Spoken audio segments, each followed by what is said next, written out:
La Myto, c'est la petite Alpha, une citadine longue de 4,06 m, soit autant que la nouvelle Clio.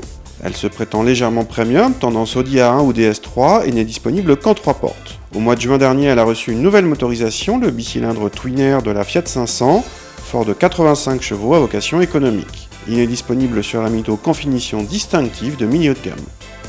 Lorsqu'il s'installe, le conducteur se retrouve dans un univers alpha avec des compteurs et des aérateurs ronds et certains affichages rouges comme celui de la clim.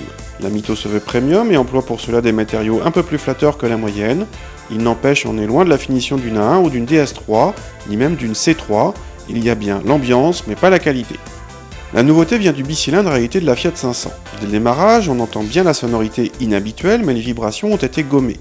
Dans les montées en régime, le niveau sonore devient en revanche trop présent, sans parler du creux à bas régime assez désagréable. Côté châssis, nos petits trous préservent le confort, mais la voiture se laisse facilement perturber en conduite rapide. À l'arrière, l'accessibilité est correcte pour une 3 portes, les sièges avant s'avançant suffisamment. Une fois installés, les passagers ont assez de place aux genoux, mais pas à la tête. Quant à la largeur, la 3e place arrière est carrément en option à 300 €.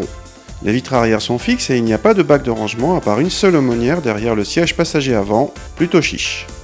Pour ouvrir le coffre, il faut appuyer sur le logo situé sur le haillon. Le volume atteint 270 décimètres cubes, un score moyen pour la catégorie, équivalent à celui de la 1. Mais le seuil de chargement est perché très haut et occasionne une marche importante avec le plancher du coffre.